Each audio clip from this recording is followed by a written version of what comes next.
बिस्मिल्लाहिर्रहमानिर्रहीम।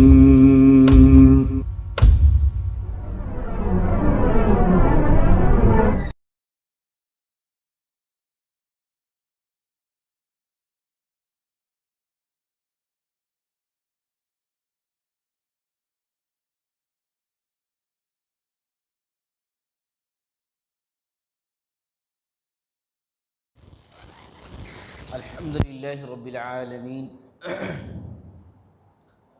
वस्सलातु वस्सलामु अला सय्यदिल अंबिया वल मुरसलीन व अला आलिहि व अस्हाबिहि अजमाइन,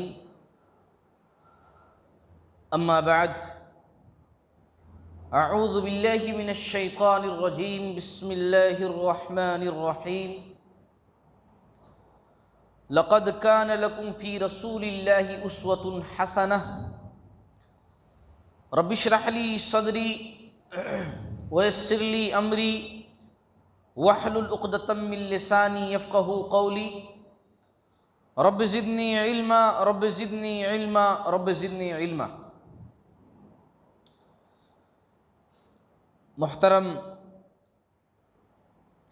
सामिईन व सामिआत, अल्लाह रब्बुल आलमीन की तारीफ़ हो जो असल तारीफ़ का हक़दार है। बेइंतहा दरूद व सलाम का तोहफ़ा हो नबी आखिरुज़्ज़मा जनाब मुहम्मदुर रसूलुल्लाह सल्लल्लाहु अलैहि वसल्लम पर, जिनके ज़रिए से इस्लाम जैसी अज़ीम नेमत हम तक पहुँची है, सल्लल्लाहु अलैहि वसल्लम। मोहतरम हज़रात, कि किस तरह आप सल्लल्लाहु अलैहि वसल्लम को मुशरिकीन मक्का ने सताया। जब आप सल्लल्लाहु अलैहि वसल्लम ने तौहीद का अलल ऐलान किया, ऐलानिया तौर पर तबलीग शुरू की, तो किस तरीके से जुल्म सितम के पहाड़ तोड़े जाने लगे मुशरिकीन मक्का की तरफ से मुसलमानों पर। और इसकी हल्की सी झलक गुज़रे हुए किश्त में हमने रसूलुल्लाह सल्लल्लाहु अलैहि वसल्लम के ऊपर जो मज़ालिम ढाए गए उस शक्ल में सुन ली है। अब हम आते हैं सहाबे किराम की तरफ, क्योंकि जाहिर सी बात है जब नबी रहमत सल्लल्लाहु अलैहि वसल्लम को इतना सताया जा रहा था, जबकि आप सल्लल्लाहु अलैहि वसल्लम एक ऊंचे ख़ानदान से थे, जबकि आप सल्लल्लाहु अलैहि वसल्लम ऊंचे हसब नसब वाले थे, जबकि आप सल्लल्लाहु अलैहि वसल्लम को अबू तालिब जैसी शख्सियत का सपोर्ट हासिल था, फिर भी आप सल्लल्लाहु अलैहि वसल्लम को इतना सताया जा रहा था। तो ज़रा सोचिए कि वो ग़ुलाम, वो बादियाँ जो बड़े बड़े लोगों के घरानों में थीं, जिनके सपोर्ट के लिए कोई भी नहीं था, ना उनका कोई ख़ानदान था, ना कोई कबीला था, ना कोई उनको पूछने वाला था, उनका आलम क्या होगा? उनका आलम क्या होगा? अबू जहल जो कुरैश में सबसे ज़्यादा फसादी शख्स था, सबसे ज़्यादा फसाद बर्पा करने वाला शख्स था, जब भी कोई शख्स मुसलमान होता, अबू जहल जो है उसके पास चला जाता। जैसे उसको पता चलता कोई शख्स इस्लाम कबूल किया है, फ़ौरन उसके पास जाता। अगर वो शख्स कौम का बड़ा आदमी होता, बड़े ख़ानदान का होता, ऊंचे ख़ानदान का होता, तो जा करके उससे सिर्फ बहस करता, उसको ख़बरदार करता, उसकी बेइज्जती करता, तौहीन आमेज़ कलिमात कहता और कहता कि तुमने अपने आबा व अजदाद का सर झुका दिया है, तुमने अपने आबा व अजदाद के दीन को छोड़ दिया है, हालांकि तुम्हारे आबा व अजदाद तुमसे बेहतर थे। अगर तुम इस्लाम से बाज नहीं आओगे तो हम तुमको बेवकूफ़ समझेंगे, तुम्हारी इज्जत, तुम्हारा वक़ार सब मिटा देंगे। अगर ऊंचा आदमी इस्लाम कबूल करता तो ऐसा कहता। अच्छा, अगर कोई ताजिर इस्लाम कबूल करता तो उसको जा कर के कहता कि देखो हम तुम्हारी तिजारत बर्बाद कर देंगे, तुम्हारा माल बर्बाद कर देंगे, तुम्हारी तिजारत के सारे रास्ते बंद कर देंगे। इस किस्म की धमकियां दिया करता था। और अगर इस्लाम कबूल करने वाला शख्स कमज़ोर तबके से होता तब तो उसकी खैर नहीं, सिर्फ बात नहीं करता बल्कि जा करके मारता था। जुल्म व सितम करता था, उन्हें सताता था। गर्जे की मक्का के अंदर हालात ऐसे हो चुके थे कि हर खानदान, हर कबीला और हर घर तैयार हो चुका था कि जिसके घर के अंदर कोई मुसलमान हो जाए फौरन मारना शुरू कर दो, जिसके खानदान में कोई मुसलमान हो जाए खानदान वाले मिलकर मारना शुरू कर दो, कबीले में मुसलमान कोई हो जाए कबीले वाले मिलकर मारना शुरू कर दो, सताना शुरू कर दो। ये हालात पैदा हो गए थे। ऐसे आलम में बिलाल रजी अल्लाह ताला अन्हु, जिनके ऊपर जुल्म सितम के पहाड़ तोड़े गए, उनकी शख्सियत को सबसे पहले रखना चाहिए। बिलाल रजी अल्लाह ताला अन्हु उमैया बिन खलफ के गुलाम थे। उमैया उनकी गर्दन में रस्सी डाल करके, उनका आका, उनका मालिक रस्सी डाल करके शरीर बच्चों को दे देता। वो बच्चे रस्सी पकड़ करके पहाड़ों में, मक्का की गलियों में उनको घसीटते थे, उनको घुमाते थे, उनको जलील करते थे। और सिर्फ इसी पर बस नहीं करता था, बल्कि उनको बांध करके डंडे से मारता था। उनका खाना पानी बंद कर देता था, कई कई दिन तक न खाना देता न पानी देता था। और दोपहर की जब सख्त धूप होती, सख्त गर्मी होती, तो जमीन पर लेटा देता, ऊपर से भारी पत्थर रख देता और कहता कि जब तक तुम मोहम्मद सल्लल्लाहु अलैहि वसल्लम का साथ नहीं छोड़ दोगे, लात व उज़्ज़ा की इबादत दोबारा शुरू नहीं कर दोगे, तब तक तुम ऐसे ही तड़पते रहोगे। तुम्हें न खाने को मिलेगा न पीने को मिलेगा, ऐसे ही तुम्हारे साथ सुलूक किया जाएगा। और ऐसे आलम में बिलाल रजी अल्लाह तआला अन्हु अल्लाहु अकबर, अल्लाहु अहद, अल्लाहु अहद, अल्लाहु अहद यही पुकारते रहते थे, अल्लाह एक है, अल्लाह एक है, अल्लाह एक है। बिलाल रजी अल्लाह तआला अन्हु। और एक खानदान तो ऐसा था कि पूरे खानदान वालों को सताते थे। 3 लोग थे खानदान में और बाहर से वो लोग दरअसल आए थे, यमन के थे। आले यासिर खानदान, यासिर, उनका बेटा अम्मार, उनकी बीवी सुमैया रजी अल्लाह तआला अन्हुम अजमाइन। यमन के रहने वाले थे यासिर जो थे। वो अपने भाई को ढूंढने के लिए मक्का आए थे, अपने 2 भाइयों के साथ। दोनों भाइयों को भेज दिया और यहीं पर जो है मक्का के अंदर रहने लगे। इनका कोई खास खानदान नहीं था, कोई सपोर्ट करने वाला नहीं था। सुमैया रज़ी अल्लाह तआला अन्हा बादी थी, उनसे शादी किए थे। जब ये खानदान मुसलमान हुआ तो अबू जहल ने तो जुल्म की इंतहा कर दी इस खानदान पर। न सिर्फ मारता था, तीनों लोगों को सताता था, मारता था, अजियतें देता था, तकलीफ पहुंचाता था। सिर्फ जिस्मानी तकलीफें नहीं पहुंचती थी इस खानदान को। जरा आप खुद तसव्वुर कीजिए कि अगर एक बेटे के सामने उसके माँ बाप को मारा जा रहा हो रोड पर, एक बीवी के सामने उसके शौहर को बांध करके मारा जा रहा हो, एक शौहर के सामने उसकी बीवी को बांध करके मारा जा रहा हो, माँ बाप के सामने बेटे को मारा जा रहा हो, कितनी अजियत होती हो, कैसे बर्दाश्त होता होगा। लेकिन ये सारी तकलीफें वो लोग बर्दाश्त कर रहे थे अपने ईमान के खातिर, इस्लाम के खातिर, इसीलिए बर्दाश्त कर रहे थे। और सिर्फ यही बस नहीं, इतना सताया अबू जहल ने, इतना सताया। अल्लाह के नबी सल्लल्लाहु अलैहि वसल्लम का गुजर एक मरतबा उस तरफ से हुआ। आप सल्लल्लाहु अलैहि वसल्लम ने देखा कि पूरे ख़ानदान को सता रहे।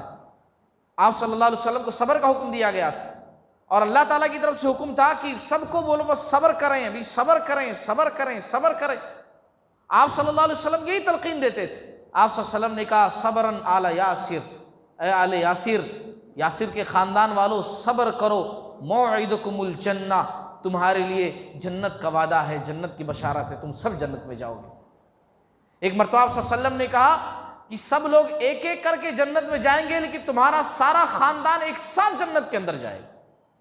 सब्र करो यासिर के घराने वालों, ए आले यासिर सब्र करो, तुम जन्नती हो, तुम्हें जन्नत के अंदर जाना है। जुल्म की इंतहा बढ़ी। अबू जहल ने, बड़ा मशहूर वाक़या है, अबू जहल ने जो है नेज़ा मार करके सुमैया रज़ी अल्लाह तआला अन्हा को शहीद कर दिया। और किस बेरहमी से शहीद किया बताने की ज़रूरत नहीं, मैं बताना भी नहीं चाहता। जिस दर्दनाक कर्बनाक वाक़ये के साथ ये सारी चीज़ें सीरत के अंदर लिखी हुई हैं, वो सब आप जानते भी हैं, बारहा खुतबात के अंदर भी बयान किया जा चुका है, आप लोग जानते भी होंगे। किस तरीके से मार करके ख़त्म कर दिया सुमैया रज़ियल्लाहु तआला अन्हा को। ये इस्लाम की पहली शहीद खातून हैं। सुमैया रज़ियल्लाहु तआला अन्हा ने दीन इस्लाम के खातिर, ईमान के खातिर, अपने ईमान के खातिर अपनी शहादत को दे करके क़यामत तक आने वाली मोमिना औरतों के सरों पर यह ताज रख दिया कि एक औरत ईमान के खातिर सबसे पहले शहीद की जा रही, अपनी ईमान के खातिर एक औरत सबसे पहले शहीद की जा रही। सुमैया रज़ियल्लाहु तआला अन्हा शहीद हो गई। उनके शौहर भी जुल्म को बर्दाश्त नहीं कर सके, उसके बाद उनका भी इंतकाल हो गया।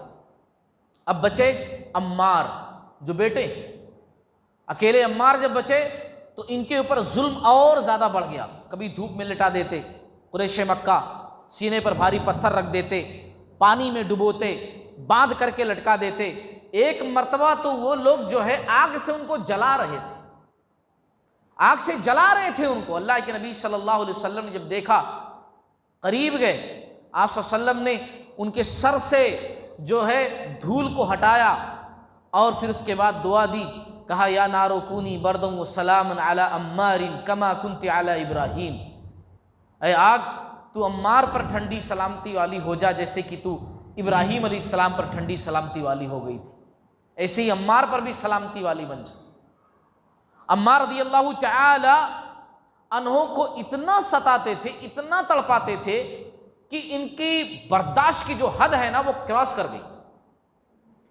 वो लोग ना सिर्फ सताते थे, वो इसलिए सताते थे ताकि आइंदा कोई इस्लाम कबूल ना करे और जो इस्लाम पर हैं वो भी मुर्तद हो जाएं, इतना सताते थे। मगर अल्लाह अकबर, कुर्बान जाइए अहले ईमान पर, अहले इस्लाम पर, कि वो लोग तड़पते थे, बिलकते थे, रोते थे, चीखते थे, चिल्लाते थे, लेकिन फिर भी अपनी ईमान का सौदा नहीं कर रहे थे, अपनी ईमान का सौदा नहीं कर रहे थे। कुफ्फारे मक्का बार बार कहते थे कि देखो, इतना कह दो कि तुम्हारे रब के साथ ये लात, उज्जा, मनात, सालिस, ये सब भी इलाह हैं, छोड़ दिए जाओगे, मगर इतना भी नहीं कहते थे। आखिर कब तक? चंद मुसलमान ऐसे भी जिनका बर्दाश्त जवाब दे गया, उसी में अम्मार रज़ियल्लाहु ताला अन्हु भी बर्दाश्त जवाब दे गया और कह दिए कि हाँ, ये लोग भी माबूद हैं, ये लात उज्जा भी माबूद हैं, कह बैठे जबान से, उन्होंने छोड़ दिया। छूटते ही एहसास हुआ कहीं मैं काफिर तो नहीं हो गया, मेरे ईमान की दौलत मुझसे लुट तो नहीं गई। रोते हुए अल्लाह के नबी सल्लल्लाहु अलैहि वसल्लम की खिदमत में हाजिर हुए, कहा या रसूलुल्लाह सल्लल्लाहु अलैहि वसल्लम, मैं तो बर्बाद हो गया, सब कुछ चला गया। आप सल्लल्लाहु अलैहि वसल्लम ने फरमाया क्या हुआ? कहा कि उन्होंने इतना तड़पाया, इतना सताया, मजबूरन मैंने ज़बान से कह दिया लातो उज्जा भी माबूद है। अल्लाह रब्बुल आलमीन ने आयत नाजिल की, ऐसी सिचुएशन में अल्लाह ताला ने आयत नाजिल की। अल्लाह ने कहा मन कफर बिल्लाहि मिन बाद ईमानिही इल्ला मन उकरिहा व क़ल्बुहु मुतमइन्नुम बिल ईमान। जिन लोगों पर जबर किया गया, ज़बरदस्ती की गई और फिर उसके बाद उन्होंने अपनी ज़बान से कोई कुफ्रिया जुमला अदा कर दिया, लेकिन उनका दिल अल्लाह ताला पर मुतमईन है, उनके दिल के अंदर अल्लाह पर ही ईमान है, उनके दिल के अंदर कोई खोट नहीं है। ज़बरदस्ती की वजह से उन्होंने अपने ज़बान से कुछ कुफ्रिया जुमले अदा कर दिए, तो ऐसी सिचुएशन में अल्लाह ताला माफ़ फरमाने वाला है, कोई बात नहीं, वो काफिर नहीं हुए, वो मुर्तद नहीं हुए। हजरात जरा गौर कीजिए कि कितने मजालिम ढाए जा रहे थे, कितने मजालिम। अम्मार रज़ियल्लाहु तआला अन्हु जैसे कई लोग थे जिन पर मजालिम के पहाड़ तोड़े जा रहे थे, और कई लोग थे जो मजबूरन ऐसे जुमले जबान से अदा कर दे रहे थे। लेकिन यहां पर मैं बिलाल रज़ियल्लाहु तआला अन्हु का तस्करा करूंगा कि उन्होंने कभी भी, हालांकि उन पर भी इतने मजालिम ढाए गए, मगर फिर भी कहते ना सबका एक मकाम है, सबका एक मकाम है इस्लाम के अंदर। बिलाल रज़ियल्लाहु तआला अन्हु की शख्सियत वो शख्सियत है, इतना जुल्म सहने के बाद भी वो सिर्फ यही कहते थे अल्लाहु अहद, अल्लाहु अहद, अल्लाह एक है, अल्लाह एक है, अल्लाह एक है। मैं न लात को मानता हूँ, न मनात को मानता हूँ, न उज्जा को मानता हूँ, ये सब पत्थर हैं। अल्लाहु अकबर, अल्लाहु अहद, अल्लाह सबसे बड़ा है, अल्लाह एक है, यही कहते जा रहे थे। और शायद यही वजह थी कि जब वो वक्त आया जब मक्का फतेह हुआ सन 8 हिजरी के अंदर, आप सल्लल्लाहु अलैहि वसल्लम ने जब मक्का फतेह किया था, मक्का को अपने कब्जे में लेने के बाद अल्लाह के नबी सल्लल्लाहु अलैहि वसल्लम ने कहा था बिलाल कहाँ है, बिलाल हाजिर हुए, कहा बिलाल खाने काबा की छत पर चढ़ जाओ और जा करके अजान कहो, अल्लाह की सदा बुलंद करो। बिलाल रजी अल्लाह तआला अन्हु ने अजान दी। आखिर क्यों बिलाल रजी अल्लाह तआला अन्हु ही क्यों, जबकि दूसरे भी मौज़िन आप सल्लल्लाहु अलैहि वसल्लम के मौजूद थे, मगर फिर भी आप सल्लल्लाहु अलैहि वसल्लम ने खास तौर से बिलाल रजी अल्लाह तआला अन्हु को बुला करके खाने काबा की छत पर चढ़ा करके अजान देने लगवाई। वो इसलिए कि जब मक्का के अंदर हालात ऐसे थे कि अल्लाहु अकबर कहना, अल्लाहु अहद कहना मौत को दावत देना था, तब बिलाल रजी अल्लाह तआला अन्हु अल्लाहु अहद, अल्लाहु अकबर, अल्लाहु अहद, अल्लाहु अकबर के नारे बुलंद कर रहे थे। और आज जब अमन का दौर आया, जब ऐसा दौर आया कि अल्लाहु अकबर कहना आसान हो गया, तब अल्लाह के नबी सल्लल्लाहु अलैहि वसल्लम ने कहा अब मौका भी मिलना चाहिए तो बिलाल को मिलना चाहिए। ये बिलाल रजी अल्लाह तआला अन्हु। इसी तरीके से हजरत गिरामी लबीना एक बांदी थी, नौकरानी, बनु अदी कबीले की। उमर रजी अल्लाह तआला अन्हु का ताल्लुक भी उसी कबीले से था, बनु अदी से। उमर रजी अल्लाह तआला अन्हु इस्लाम कबूल नहीं किए थे। इस बांदी को उमर रजी अल्लाह तआला अन्हु इतना मारते थे कि मारते मारते थक जाते थे। जरा गौर कीजिए, उमर रजी अल्लाह तआला अन्हु जैसी शख्सियत, लहीम शहीम पहलवान टाइप के आदमी थे, हर साल दंगल लड़ा करते थे उमर रजी अल्लाह तआला। इस्लाम लाने से पहले इस्लाम के कट्टर मुखालिफ थे उमर रजी अल्लाह तआला। इस बांदी को इतना मारते थे, थक जाते थे और कहते थे मैंने तुझ पर रहम खाकर नहीं छोड़ा है, अभी थोड़ी देर आराम कर लूं फिर मारूंगा, थोड़ी देर आराम कर लूं फिर तुझको मारूंगा। जुनैरा ये भी बांदी थी, ये भी बनु आदिब की एक बांदी थी। अबू जहल इतना जुल्म ढाता था इनके ऊपर कि रोते रोते तकलीफें बर्दाश्त करते करते आंखें इनकी चली गई, आंखें इनकी चली गई, आंखों से दिखाई नहीं देता था, इतना मारता था, इतना सताता था। एक दिन कहने लगा कि देखो लातो उज्जा ने इस्लाम लाने की वजह से तुम्हारे आंखों की रोशनी छीन ली है। तड़प उठी जब ईमान पर बात आई। कहा लातो उज्जा को क्या पता जी कौन उनके सामने झुक रहा है कौन नहीं झुक रहा है, उनको खुद नहीं पता होता। लातो उज्जा क्या चीज है, ये मेरी आंख जो गई है ना, ये भी मेरे रब की मर्जी से गई है। और फिर तड़प कर कहा या रब्बुल आलमीन ये लोग खुश हो रहे हैं, तू मेरे आंखों की रोशनी, मेरे आंखों की बीनाई वापस कर दे। दूसरी सुबह जब उठी तो उनकी आंखों की रोशनी आ चुकी थी, अल्हम्दुलिल्लाह। ये देख करके कुरैश मक्का अबू जहल कहने लगे ये मोहम्मद के जादू की वजह से सल्लल्लाहु अलैहि वसल्लम, ये मोहम्मद सल्लल्लाहु अलैहि वसल्लम के जादू की वजह से ऐसा हो गया और कोई बात नहीं। ऐसे गुलाम बादी मक्का के अंदर बहुत थे जो जुल्म सितम की चक्की में जो है पिस रहे थे, सताए जा रहे थे, मारे जा रहे थे, काटे जा रहे थे। अल्लाह ने उन कमजोरों की मदद के लिए अबू बकर रदी अल्लाह तआला अन्हु को चुना। जी हाँ, ये अबू बकर रदी अल्लाह तआला अन्हु की फजीलत है, अहमियत है। यारे गार वैसे ही नहीं है, रसूलुल्लाह सल्लल्लाहु अलैहि वसल्लम ने अपनी ज़िंदगी में अपने मुसल्ले पर वैसे ही नहीं ठहराया था अबू बकर सिद्दीक रज़ी अल्लाह तआला अन्हु। पहले खलीफा हैं वैसे नहीं अबू बकर रज़ी अल्लाह तआला अन्हु। अबू बकर रज़ी अल्लाह तआला अन्हु को बिल इत्तेफाक तमाम के तमाम लोगों ने एक बारगी खलीफा जो चुन लिया वैसे नहीं चुन लिया अबू बकर रज़ी अल्लाह तआला अन्हु।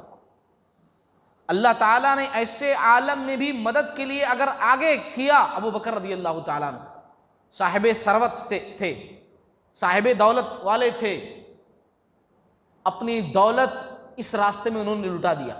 जहां भी पता चलता गुलामों को सताया जा रहा है, पहुंच जाते। तुम कितने का बेचोगे, तुमने कितने का खरीदा, मैं डबल दूंगा, 3 गुना ज्यादा दूंगा, 4 गुना ज्यादा दूंगा, जितना मांगो उतना दूंगा, मगर ये बंदा आप मुझसे बेच दो। वो लोग बेच देते और खरीद करके ये आजाद कर देते। कितने लोगों को, कितने मुसलमानों को जिनके ऊपर जुल्म सितम तोड़े जा रहे थे, अबू बकर रज़ी अल्लाह तआला अन्हु ने खरीद कर आज़ाद किया। चाहे वो बिलाल रज़ी अल्लाह तआला अन्हु हो, बिलाल रज़ी अल्लाह तआला अन्हु की वालिदा हो, चाहे लबीना हो, चाहे जुनैरा हो, और या इसी तरीके से चाहे दीगर गुलाम हो, अबू बकर रज़ी अल्लाह तआला अन्हु ने अपना माल दोनों हाथों से बेदरिग खर्च किया और ऐसे गुलामों को खरीद करके उनके आकाओं के जुल्म सितम से छुड़ा करके आज़ाद किया। 2 गुना, 3 गुना, 4 गुना, 5 गुना दे दे करके पैसे आज़ाद किया। ऐसे लोग समाज और माशरे में होने चाहिए। कि जब भी लोगों पर कोई मुसीबत आए, समाज के अंदर कोई तकलीफ पहुंचे, तो लोग सामने आ जाएं ऐसे लोग, और जो है अपनी दौलत की बुनियाद पर और इखलास की बुनियाद पर लोगों के जो हालात बुरे हैं उनको सही करने में लग जाए। अल्लाह ऐसे लोगों को अच्छा रखे, दुनिया और आखिरत दोनों जहान की कामयाबी इनायत फरमाए जो लोग इस किस्म के कामों में शरीक हुआ करते हैं। बहरहाल ये तो सिर्फ गुलामों की हालत थी, लेकिन ऐसा नहीं था कि सिर्फ गुलाम ही लोग सताए जा रहे थे। जो दौलत वाले थे, बड़े खानदानों के चश्मो चिराग थे, बड़े बड़े कबीलों से जिनका ताल्लुक था, दौलतमंद थे, और जिनके पीठ पर बड़े बड़े लोगों का हाथ था, वो लोग सताए नहीं जा रहे थे। जो भी इस्लाम कबूल किए, इस्लाम लाने की वजह से सताए जा रहे थे, वो चाहे गुलाम हो, बादी हो या आजाद हो, बड़े खानदान से हो, छोटे खानदान से हो, कोई भी हो, सताया जा रहा था। उस्मान बिन अफ़्फ़ान रज़ियल्लाहु तआला अन्हु का नाम तो आप लोगों ने सुना होगा। बनु उमैया के थे, बनु उमैया कबीले के, बनु उमैया खानदान के। बनु उमैया में सबसे पहले इस्लाम लाने वाले उस्मान बिन अफ़्फ़ान रज़ियल्लाहु तआला अन्हु। जानते हैं आप, जब इस्लाम कबूल किए, बनु उमैया हालांकि बड़ा खानदान, और ये भी कोई मामूली शख्सियत नहीं थी। उस्मान बिन अफ़्फ़ान रज़ियल्लाहु तआला अन्हु इस्लाम कबूल किए। उनका चचा उनको हसीर में, चटाई में लपेट देता, लपेट कर लटका देता, नीचे आग जलाता और धुआं देता था। ये तकलीफें बर्दाश्त करते थे वो लोग। और इसी तरीके से मुसअब बिन उमैर रज़ियल्लाहु तआला अन्हु, ये भी बड़े खानदान के चश्मो चिराग थे। इनकी परवरिश बड़ी नाजो नाम में हुई थी। आज के नौजवान क्या रहते होंगे वैसा जैसा मुसअब बिन उमैर रज़ियल्लाहु तआला अन्हु इस्लाम लाने से पहले रहा करते थे। इतने बेहतरीन खुशबू इस्तेमाल करते थे, जिस गली से गुजर जाते थे ना, वो गली महकने लगती थी। ऐसे बेहतरीन कपड़े इस्तेमाल करते थे कि शायद मक्का के अंदर वैसे कपड़े कोई इस्तेमाल करता हो। उस वक्त भी उनके जूते स्पेशल बन करके हजरमौत से आते थे उनके वास्ते। उनकी वालदा बहुत अमीर कबीर खातून थी और इतना इनको मानती थी, चाहती थी, नाजो नाम में इनकी परवरिश कर रही थी कि इनके बेदार होने से पहले खजूर, घी, पनीर ये सब मिला करके एक हलवा बना करके सिरहाने रख देती थी सर के पास। मेरा बेटा जैसे ही उठेगा वैसे ही खाएगा। यानी सुबह की शुरुआत नाजो नाम से होती थी। मुसअब बिन उमैर रज़ियल्लाहु तआला अन्हु, लेकिन जब इस्लाम कबूल किए और वालदा को पता चला कि साहबजादे इस्लाम कबूल कर लिए हैं, मोहम्मद सल्लल्लाहु अलैहि वसल्लम के पैरोकार बन गए, तो फिर वालिदा ने खाना पीना बंद कर दिया। धूप में जाकर ठहर गई कि अगर तू उनका साथ नहीं छोड़ेगा, इस्लाम से फिरेगा नहीं, इस्लाम को नहीं छोड़ेगा, तो मैं ना खाऊंगी ना पीऊंगी, ऐसे ही धूप में ठहर ठहर कर मर जाऊंगी। अब जाहिर सी बात है, बेटे हैं, तकलीफ तो होगी, वालदा से मोहब्बत है, लेकिन जब ईमान लाए हैं तो जाहिर सी बात है सबसे ज्यादा मोहब्बत अल्लाह और उसके रसूल सल्लल्लाहु अलैहि वसल्लम से। इस्लाम से नहीं हटे। उनकी वालदा बीमार हो गई, कबीले वाले, खानदान वाले इनको उठा करके बंद कर दिए, घर में कैद खाने में डाल दिए कि अब तो ये इस्लाम से फिर जाएंगे। खाना पीना बंद कर दिया। वो मुसअब बिन उमैर रज़ियल्लाहु तआला अन्हु जो बेहतरीन लिबास पहनते थे, सुबह की शुरुआत बेहतरीन हलवे से हुआ करती थी, कई कई दिनों तक खाना नहीं दिया जाता था उनको, इस्लाम आने की वजह से। सब बर्दाश्त कर रहे थे ईमान की वजह से। यहां तक कि जब उन लोगों ने जान लिया कैद खाने से कुछ नहीं होगा, तो बहुत मारा पीटा, तब भी डटे रहे, इस्तिकामत पर कायम रहे, तब भी नहीं हटे ईमान के रास्ते से। यहां तक कि उन लोगों ने कहा ठीक है, अब तुम यहां से निकल जाओ। हकाल दिया घर से, खानदान से, कबीले से। जिस्म पर जो कपड़ा था वो तक उतरवा लिया और जिस्म पर सिर्फ एक टाट लपेट करके रसूलुल्लाह सल्लल्लाहु अलैहि वसल्लम की खिदमत में हाजिर हुए हजरत मुसअब बिन उमैर रज़ियल्लाहु तआला। साहबे किराम कहते हैं कि मुसअब बिन उमैर रज़ियल्लाहु तआला नाज़ो नाम में पले थे। इतनी तकालीफ उनके जिस्म को दी गई क्योंकि उनका जिस्म इतनी तकलीफ का आदी ही नहीं था। उनके जिस्म से स्किन, ये चमड़ा इस तरह निकल गया था जैसे कि सांप केचुली छोड़ता है, अपना कपड़ा उतारता है, वैसे पूरे जिस्म से, पूरी बॉडी से जो है स्किन पूरी निकल गई थी उनकी। आज हम अपने घरों के अंदर आराम से बैठे हुए रहते हैं, है नहीं, मगर फिर भी नमाज पढ़ने की तौफीक नहीं होती। ये ईमान, ये इस्लाम जो आज हमारे पास मौजूद है, क्योंकि ख़ानदानी है, पैदा हुए, आँख खोले तो मुसलमान थे, इसलिए ईमान की वैल्यू नहीं। ये ईमान कितनी मुश्किलों से, कितनी तकलीफ़ों से, कितनी सौबतों से हमारे पास पहुंचा है, हम तक पहुंचा है, हम तसव्वुर नहीं कर सकते। ज़रा सा तकलीफ़ हो जाए तो हम बोलते हैं ऐसा हो रहा है, वैसा हो रहा है। सहाबे किराम ने जो तकालीफ का सामना किया है, सहाबे किराम ने जो सौबतें बर्दाश्त की हैं, वो हम सोच भी नहीं सकते। सहना तो दूर की बात है, वो सोच भी नहीं सकते हैं, सोचे तो रूह कांप जाती। इतनी तकालीफ का सामना किया है। जिनके ख़ानदान वाले नहीं सताते थे, जिनके कबीले वाले नहीं सताते थे, उनको सताने के लिए कुरैश मक्का मौजूद थे। वो लोग सताते थे, और वो कम नहीं, बहुत ज़्यादा सताते थे। अबू बकर सिद्दीक रज़ी अल्लाह तआला अन्हु को ले लीजिए, मालदार शख्स हैं, अपने पैसों से दूसरों को, गुलामों को खरीद कर आज़ाद कर रहे हैं, लेकिन इनका आलम यह है, इनके ख़ानदान वाले नहीं सता रहे, बल्कि बाहर के लोग मार रहे हैं, पीट रहे हैं। कुरैश मक्का बड़े बड़े सरदार इनको सता रहे हैं। एक मरतबा का वाक़या है, काबे में खड़े होकर के तकरीर करना शुरू कर दिए, है ना। तकरीर अल्लाह के नबी सल्लल्लाहु अलैहि वसल्लम के बाद पहले शख्स हैं जो खाने काबा में खड़े होकर के अल्लाह की वहदानियत की आवाज़ लगा रहे थे। अबू बकर सिद्दीक रज़ी अल्लाह ताला अन्हु, ला इलाहा इल्लल्लाह मुहम्मदुर रसूलुल्लाह, खाने काबा में, जबकि अल्लाह का नाम लेना मौत को दावत देना। कुरैश मक्का टूट पड़े, इतना मारा, इतना मारा, इतना मारा कि चेहरा पहचानने में नहीं आ रहा था। इनके कबीले के लोग, बनी तईम के लोग थे, उन लोगों को पता चला हमारे कबीले के आदमी को मार रहे हैं। उस वक्त कबीला खानदान बहुत चलता था। वो भागे भागे आए, छुड़ा कर लेकर के गए। ऐसा लग रहा था बस अबू बकर सिद्दीक बचेंगे नहीं, मर जाएंगे, इंतकाल कर जाएंगे। उनके वालिद वालिदा परेशान थे, ये बेहोश थे, दिन भर पूरा बेहोश थे। लोग परेशान रहे, अबू बकर लगता है जाने वाले हैं, रुखसत होने वाले हैं। शाम के आखिरी लम्हात में आंख खोले, होश आया तो सबसे पहला सवाल किया, रसूलुल्लाह सल्लल्लाहु अलैहि वसल्लम कैसे? रसूलुल्लाह सल्लल्लाहु अलैहि वसल्लम कैसे? खानदान वाले गुस्सा होकर चले गए कि हम बचा कर लेकर आए, हम यहाँ उठा कर लेकर आए, सुबह से लेकर शाम तक हम खिदमत करते रहे, और आंख खोलते ही मोहम्मद सल्लल्लाहु अलैहि वसल्लम कैसे? गुस्सा होकर चले गए। लेकिन वालदा बैठी नहीं, बराबर पूछते रहे, अल्लाह के रसूल कैसे हैं? वो कैसे हैं? सुबह हो गई, शाम हो गई, मैंने उनको देखा नहीं, वो कैसे हैं, किन हालात में हैं? क्योंकि हालात अच्छे नहीं चल रहे थे, कब क्या हो जाए किसी को कुछ नहीं पता। वालिदा ने कहा कि ठीक है, मैं पता करती हूँ। उम्मे जमील बिनते खत्ताब रज़ी अल्लाह तआला अन्हा, उमर बिन खत्ताब की बहन, उनको बुलाया। उन्होंने कहा कि मैं तुम्हें रसूलुल्लाह सल्लल्लाहु अलैहि वसल्लम के पास लेकर चलती हूँ, कहाँ है मुझे पता है। वो मुसलमान हो गई थी ना। आखिरकार रात की तारीकी हुई, उम्मे खैर अबू बकर सिद्दीक रज़ी अल्लाह तआला अन्हु की वालिदा, उम्मे जमील उमर बिन खत्ताब रज़ी अल्लाह तआला अन्हु की बहन, ये दोनों लोग लेकर आप सल्लल्लाहु अलैहि वसल्लम की खिदमत में पहुंची। आप सल्लल्लाहु अलैहि वसल्लम देख करके अबू बकर सिद्दीक को गले लगा लिए। कहा, अबू बकर कैसे? अबू बकर रज़ी अल्लाह तआला अन्हु ने कहा, रसूलुल्लाह सल्लल्लाहु अलैहि वसल्लम बस ठीक हूँ, थोड़ा चेहरा सूज आया है, जालिमों ने मारा बहुत ज़्यादा है ना, इसकी वजह से चेहरे पर सूजन आ गई है, इसकी वजह से थोड़ी तकलीफ है, बस बाकी अल्हम्दुलिल्लाह खैरियत से। या रसूलुल्लाह सल्लल्लाहु अलैहि वसल्लम, ये मेरी वालिदा हैं उम्मे खैर, अल्लाह ने आपको बहुत बरकतों से नवाजा है, आप इनके वास्ते दुआ कीजिए ना, ये इस्लाम कबूल कर लें।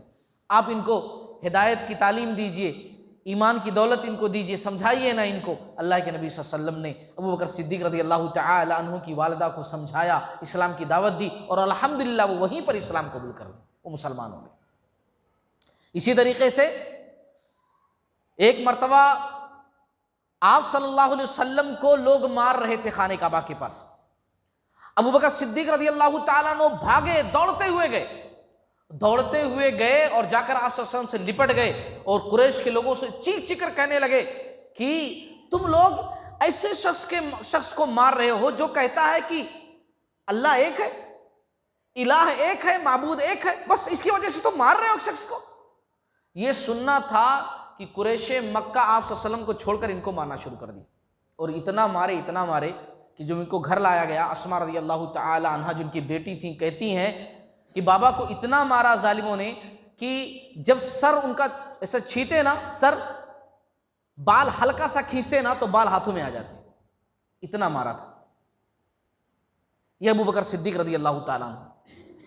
मैं कहना यह चाहता हूं कि किसी भी तबके के लोगों को वो लोग नहीं छोड़ रहे थे, चाहे वो गुलाम हो, बांदी हो, आज़ाद हो, छोटे खानदान के हो, ऊंचे खानदान के हो, सपोर्ट हासिल हो, किसी को भी नहीं छोड़ रहे थे।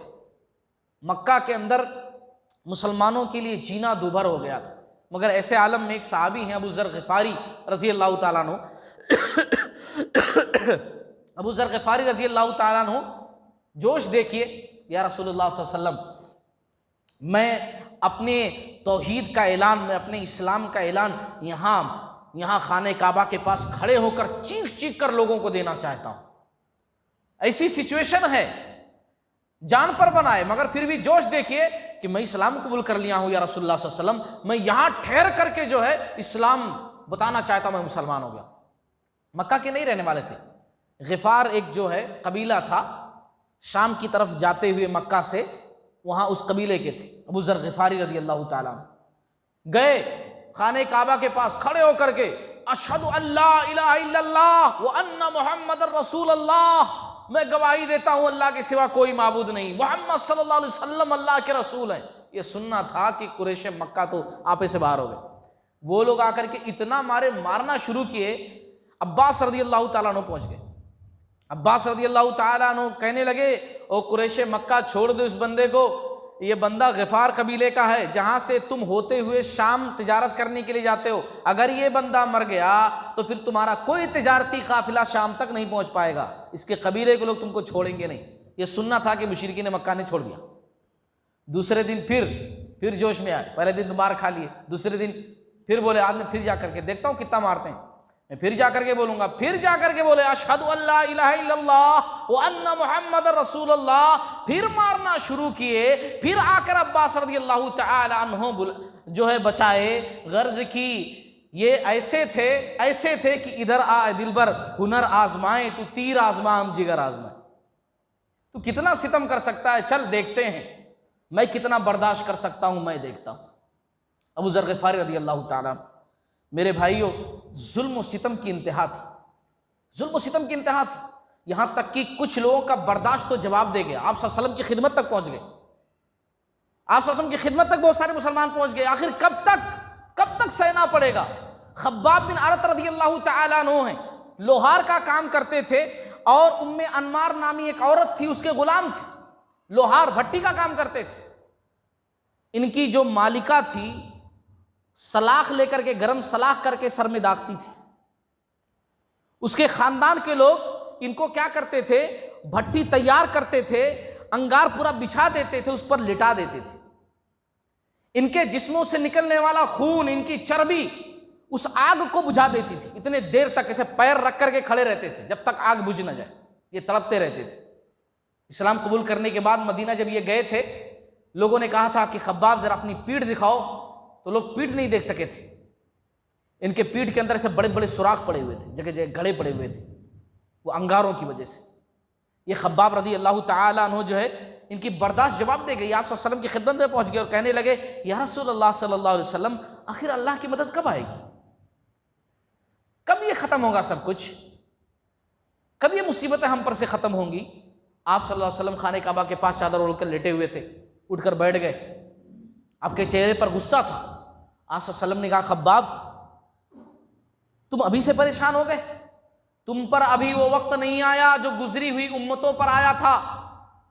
उन लोगों ने जब ईमान कबूल किया, इस्लाम लाए, तो उनको गड़ा खोदा जाता, घड़े में खड़ा किया जाता, आरी लाई जाती, सर पर रखी जाती, जिस्म के दो टुकड़े कर दिए जाते थे, मगर फिर भी वो ईमान से नहीं हटते थे। और ऐसा भी उनके साथ किया जाता, लोहे की कंघियों से उनके जिस्म से गोश्त ऐसा खींच खींच कर निकाल लिया जाता था हड्डियों के साथ, मगर फिर भी वो ईमान और इस्लाम से नहीं फिरे। खब्बाब तुम अभी से परेशान हो गए, अभी तो तुम्हारे ऊपर वो दिन ही नहीं आए जो गुजरी हुई उम्मतों पर आए थे। अभी बर्दाश्त करो, क्योंकि अल्लाह की मदद सब्र का इम्तिहान लेने के बाद आती है। अल्लाह की मदद बर्दाश्त का इम्तिहान लेने के बाद आती है। अल्लाह की मदद तकलीफों पर सब्र करने के बाद, इम्तिहान में कामिल होने के बाद, तब अल्लाह की मदद आती है। अल्लाह की मदद आएगी, मगर कब आएगी, जब तुम सब्र का इम्तिहान दे लोगे, जब बर्दाश्त का इम्तिहान तुम्हारा मुकम्मल हो जाएगा, तब अल्लाह की मदद आएगी। लोगों, मैं यही कहूँगा आप लोगों से कि जन्नत को हासिल करना कोई आसान नहीं है। जन्नत को हासिल करना यूं जो है आसानी के साथ जैसे कोई चीज़ हम खा लेते हैं, कोई चीज़ हासिल कर लेते हैं दुनिया के अंदर, वैसा नहीं है। अल्लाह के नबी सल्लल्लाहु अलैहि वसल्लम ने फरमाया कि हुफ़्फ़तिल जन्नतु बिल मकारिह, जन्नत नापसंदीदा बातों से घिरी हुई है, मशक्क़तों से घेर दी गई है, तकलीफ़ों से जन्नत घेर दी गई है। जन्नत को अगर पाना है तो तकलीफ़ों वाले रास्ते को पार करके जाना पड़ेगा, दुनिया के अंदर तकालीफ को बर्दाश्त करना पड़ेगा, तभी जन्नत मिल सकती है। क्योंकि जन्नत को ऐसी बातों से, ऐसी चीज़ों से घेर दिया गया है जिसको दुनिया के अंदर इंसान नापसंद करता है ना। फजर की नमाज के लिए अगर उठना हो तो आदमी नापसंद करता है, लेकिन जन्नत में जाना है तो वो करना पड़ेगा, नमाज की अदायगी करनी पड़ेगी। आदमी अपने कारोबार को छोड़ करके मस्जिद की तरफ आना उसके लिए बड़ा मुश्किल होता है। गिराहक सामने मौजूद है, दौलत सामने मौजूद है, इतने हजार मिल जाएंगे अभी, लेकिन जन्नत तो तभी मिलेगी जब उस चीज को ठोकर मार करके आप इस चीज को अपनाएं कि आपकी जमात ना छूटने पाए, तब आपको जन्नत मिलेगी। जन्नत ऐसी चीजों से घेर दी गई है जो आदमी दुनिया के अंदर नापसंद करता है, तो उसको तकलीफ दे महसूस होती है, ऐसी ही चीजों से जन्नत को घेर दिया गया। बहरहाल आज की बात यहीं पर मैं ख़त्म करता हूँ। अल्लाह से दुआ, अल्लाह ताला हम तमाम लोगों को सब्र करने वाला बनाए और इन मोमिनीन की रूहों को, ये जो सहाबे किराम हैं, अल्लाह रब्बुल आलमीन इनके ऊपर रहमतों का नुज़ूल फरमाए, इनके नक्शे कदम पर हमें चलने वाला बनाए। बारी ताला रसूलुल्लाह सल्लल्लाहु अलैहि वसल्लम की सीरत से जो सबक हमें हासिल हो रहा है वो सबक पर हमें हमेशा अमल करने वाला बनाए और दूसरों तक इसे पहुँचाए।